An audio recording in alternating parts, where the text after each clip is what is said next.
గౌతమ్ వాళ్ళ ఇంటి దగ్గర అలా వాటర్ తాగుతూ ఉంటే ఇంతలో మళ్ళీ అయితే అక్కడికి వచ్చి ఏమండి ఏమండి మీకు ఆ గుడ్ న్యూస్ అండి అని చెప్పి అంటూ ఉంటుంది. ఆ మాటలు గౌతమ్ అయితే ఏంటి ఆ గుడ్ న్యూస్ అని చెప్పి సీరియస్గా చూస్తూ ఉంటాడు.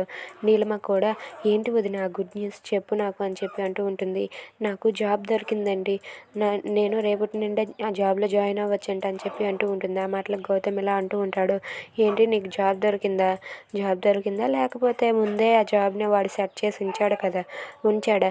ఉన్నాడు కదా నీ మాజీ మొగుడు, నీ శ్రీవారు, నీ మొదటి శ్రీవారు అని చెప్పి అరవింద్ గురించి చెప్తూ ఉంటాడు. ఆ మాటలకు మళ్ళీ అయితే ఏంటండి అలా అంటారు, నేను నా సర్టిఫికేట్లను తీసుకుని వెళ్ళి ఉద్యోగం సంపాదించుకున్నానండి అని చెప్పి అంటూ ఉంటుంది. ఆ మాటలకు నీ మొగుడు తీసుకుని వచ్చాడో లేకపోతే నువ్వే సంపాదించుకున్నావో ఎవరికి తెలుసు ఆ ఉద్యోగం గురించి అని చెప్పి గౌతమ్ అయితే మళ్ళీని బాధ పెడుతూ ఉంటాడు. అది విన్న మళ్ళీ అయితే చాలా బాధపడుతూ ఎందుకంటే అలా మాట్లాడుతున్నారు, అలా మాట్లాడొద్దని చెప్పి అంటూ ఉంటుంది. అది చూసి నీలిమ కూడా చాలా బాధపడుతూ ఉంటుంది.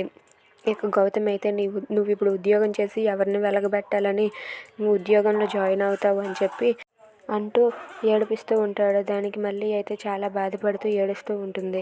ఇంతలో అక్కడ వసుంధర అయితే ఆ మేనేజర్ దగ్గర మళ్ళీ సర్టిఫికెట్లను తీసుకొని ఆ సర్టిఫికెట్లను చూసి ఏంటే నువ్వు ఉద్యోగం చేస్తావా, నీకెందుకే ఉద్యోగం అని చెప్పి మళ్ళీ ఒరిజినల్ సర్టిఫికెట్లను తన చేతులతో స్వయంగా చింపేస్తుంది. ఇదంతా కూడా మీరా చాటుగా అక్కడ వసుంధర ఏదో చేస్తుందని చెప్పి చాటుగా చూస్తూ ఉంటుంది.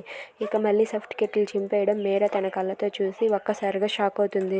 ఏంటి ఏం చింపేస్తుందని దగ్గరికి వెళ్ళి వసుంధర అయితే చింపేసి అక్కడ డస్ట్బిన్లో పడేసి అక్కడి నుండి వెళ్ళిపోతూ ఉంటే వసుంధర అయితే అవి చూసి ఏంటి ఇవి మా మల్లమ్మ సర్టిఫికెట్లో ఉన్నాయని ఒక్కసారిగా షాక్ అవుతుంది.